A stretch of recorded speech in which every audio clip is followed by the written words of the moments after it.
Now, we had a pretty forthright meeting early on of our selectors, and let's see what they came up with. I should point out the team has been chosen by all of our Sunday game pundits, not just the lads here tonight. But they're the ones who will announce it and take the flak. Face the executioner. Yes. Well, OK, they're lined up with their guns. Let's start with goalkeeper and go through 1 to 15. Yeah, the goalkeeper this year is Stephen Cluxton. And just a couple of things I should say. For the second time in his career, he's kicked the winner in an All-Ireland final.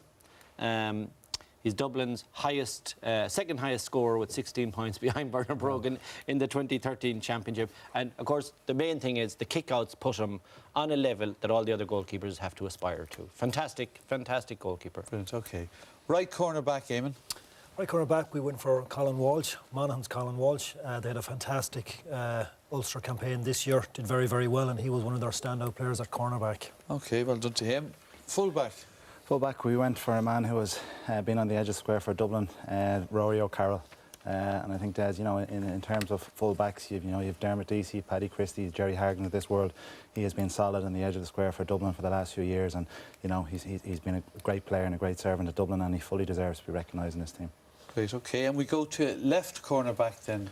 We went for Mayo's Keith Higgins, and the truth is we consider him, I think, for every position, bar Stephen Cluxton's. But he's had a brilliant season, and from a Mayo perspective, we'd be so proud of him. The pity, I suppose, is we can't photocopy him and put him into those other 14 positions, but right. Fantastic season. OK, competitive half-back line. Who gets right half-back? Right half-back, we went for Westport's and Mayo's Lee Keegan. He was fantastic all the way throughout. He actually scored in all Mayo's championship games today and contributed very, very well both in attack and defence. So he's a worthy recipient of number 5. Centre-back, Kieran. Number 6, Des, we went for Keane O'Sullivan, Dublin's Keane O'Sullivan, Mr. Versatile. You know, was very, very prominent in Dublin's midfield all year, but when required, he was able to drop back into the defensive division and very, very effective, playing both roles and fully deserved that position. Right. That's a camera behind you. Cian, left half back then. The left half back went for Mayo's Colin Boyle. Again, I would say unbelievable courage this guy has shown this season. Can score, can absolutely defend, but the courage he has shown in driving his team on from half-back position has been absolutely tremendous. Okay. So to midfield, the first of our midfielders. This was a tough one. This was a minefield, but we went for Mayo's big man. He put in the performance of the year. As far as I was concerned, it was Aidan O'Shea. He was fantastic throughout Mayo's campaign, and he, again, as I said, he deserved that award. And with second him, midfielder, a fairly easy choice, the heartbeat of the Dublin team, Michael Darren McCauley. You know, epitomised everything that was great about Dublin. You know, driving forward at every opportunity. He was the man in the engine room at crucial stages. You know, that really drove Dublin on all year. Brilliant. OK, for that he can get off homework in college tomorrow. The half-forward line, again, not easy pick this, right half-forward. No, but this is a particularly good choice, I think, from the selectors. Paul Flynn goes in at 10. Kieran tells me, and he keeps an eye on these stats, this is the 3rd year in a row that Paul has made our Sunday game team. And it's a credit to his consistency. Another really good All-Ireland final again today, and marvellous player. OK, well done, Paul. Centre-forward, Eamon? Well, the best footballer I think I've ever seen is Kerry's Colm Cooper. He was outstanding in the semi-final against Dublin, and he deserves his position at number 11. Okay. Just enough said about him. All right.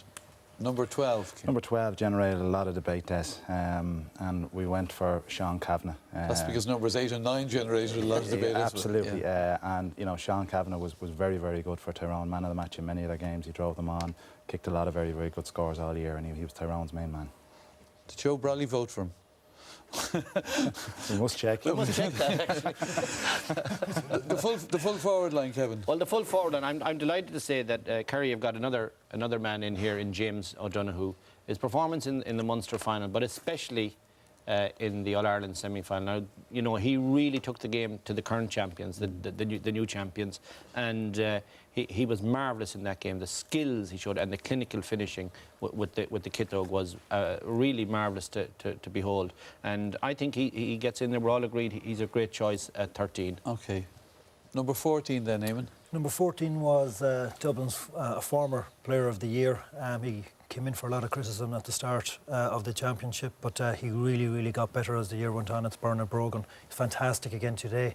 He had a great battle with Ger Cafferty, but you know, he came out on top with 2-3, made the difference as far as I was concerned for Dublin. And again, you know, just a performance to behold. Fair play to him. All right then. And number 15. The other corner, we went for Mayo's Killian O'Connor. I suppose 6.22 in this year's championship. A lot of people didn't expect him to last. He showed very, very well. He got on a lot of ball. He was probably one of the most prominent forwards and very, very good all year, Des. All right then. We'll let our guest panel reflect on it. But first of all, let's show you our Sunday game football team of the year for 2013, and we can recap on it. Stephen Cluxton in goal. As you see, Colin Walsh, Rory O'Carroll and Keith Higgins is the full back line. Lee Keegan, Cian O'Sullivan and Colin Boyle.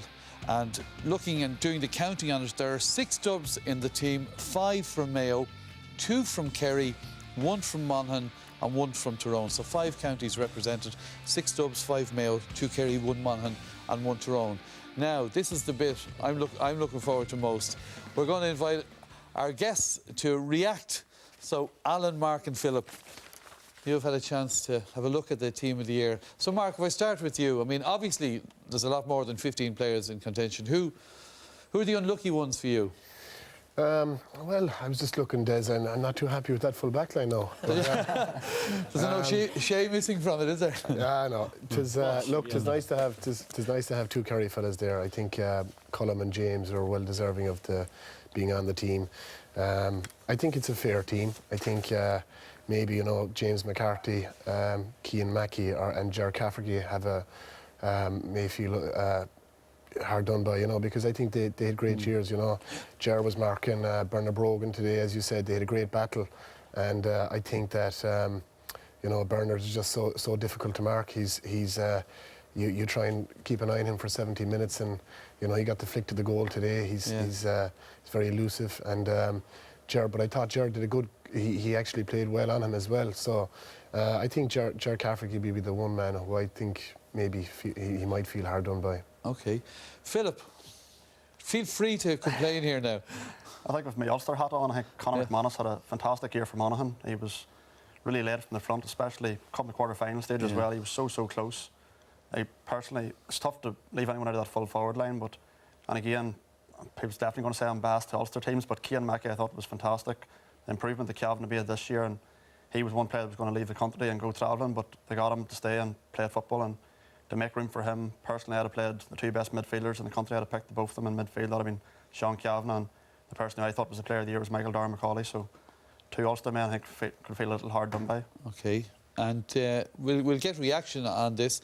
Alan Quirk, what's your reflections? Yeah, I suppose to keep the people in the goalkeepers union happy, I suppose you couldn't argue with Stephen. He's been brilliant all year, but I think, you know, Robert Henley had a fine year as well, considering he was thrown in at the deep end when they lost their first 2 choice 1 and 2 in Mayo. Possibly Martin Dunn as well. I think he was leading scorer in the championship heading in today. I think Killian O'Connor just pipped him at the post. I think he had a fairly good shout as well, but it's a very hard thing to do, to pick 15 out of a very even championship. So I think the lads did a good job. That's. I have to say, you've done better than I thought out of this. more timber than that. I did. I thought it'd horse into you a bit more. Conor McManus was mentioned by Philip. Yeah. That was a big talk. He had a fair few votes. It was very tight. I think he was beaten by 1 vote, perhaps. So look, this is only the first stab at it, but it's an interesting stab at it. I mean, the big gongs will be handed out by the All-Star selectors shortly, but I would say one more, and it's a Mayo man. Yeah. But I thought Seamie O'Shea put in a very good season. I think the biggest dilemma Des was around midfield. You know, obviously Aidan O'Shea, Michael Darragh Macaulay were very prominent. So was Sean Kavanagh. So was Seamus O'Shea. Cian O'Sullivan done very well in there, and it was very difficult. You had the dynamic of Keith Higgins, obviously, who had played in the forwards as well. So, and if you put Sean Kavanagh in, do you see? If you put them where? Well, Philip's point. I mean, we've 2 midfielders here. You know, you're a midfielder. Sean Kavanagh was one of the best 2 midfielders. He was. He actually got 2 Man of the Match awards even in 2 of his performances from us here during the year. So you couldn't leave him out, and you had to try and find a place for him. Now, for me, he took the place of Dermot Connolly, who I thought had a fantastic year. Was Man of the Match last year, or Man of the Match in last week's semi-final. And he was. Who else was unlucky in your deliberation? One of the lads touching it there, Cian Mackey. For me, he's Cavan's. He was in every game he played. He was outstanding, and that's all we look for, and that's what I look for. You know, I know he's from possibly the weaker counties, and you'll have people saying, you know, they never get the rub of the green. I fought hard for him, and I suppose, you know, there was an argument there for him, but for me, But have none of this. I fought hard for anybody. I fought hard for You're all a the team I on think this. there's two inside forwards also that were very prominent, and to make a full forward line is very difficult. Was Martin Dunn of Cavan and Kieran Hughes of Monaghan as well,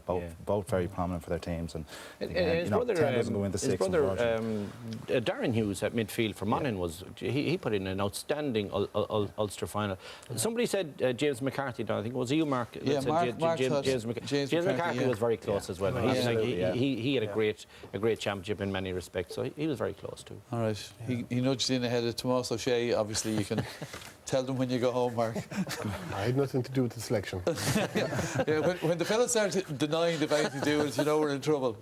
All right, it brings us to just a selection. And as you know, this is only a debate that we have here. But who would we name as our Sunday game player of the year? If I was asking you to nominate somebody. Well, we had a go at it, as you know. We've nothing better to be doing. So we went and had a right good look at the players that just are the next level up from, say, the 15. And there's always special players. And I just feel every year we come to this, I'm talking about Colm Cooper.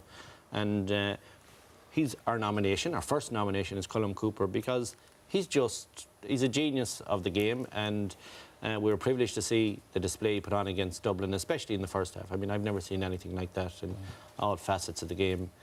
He is just, we won't see his likes for a long, long time. All right. He leads the scene. Great player. Second nomination for? Second nomination for me, and as you said there, of the midfielders, for me it's Michael Darragh Macaulay. He has been, as Kieran alluded to there, he's the heartbeat of this Dublin team. You know, he's driven them on. He's come on to balls, he's had shots at goal, he's been back defending, he's been catching balls underneath the crossbar throughout the year. He's been absolutely outstanding for them. His shots at goal now are questionable. We can maybe talk about that again. I don't want to say nothing bad about him. I've been meeting him later on, so I'll keep it all positive as best I can. But, you know, he's been the best midfielder as far as I'm concerned for this year's championship. And our third nominee, or your third nominee? The third man was Keith Higgins. There's, you know, again, so versatile, so prominent in every game. One of Mayo's real leaders, you know. I'd say you can play him anywhere, full of pace, very comfortable on the ball, you know. And it's not that he's been doing it this year. He's been doing it every year for Mayo, consistent every year. So he was our third nomination. Okay, so they were our three nominees. So, Kieran, give us Player of the Year. I suppose it gives me great pleasure, Des, to announce the Sunday Game Player of the Year as Michael Darragh Macaulay.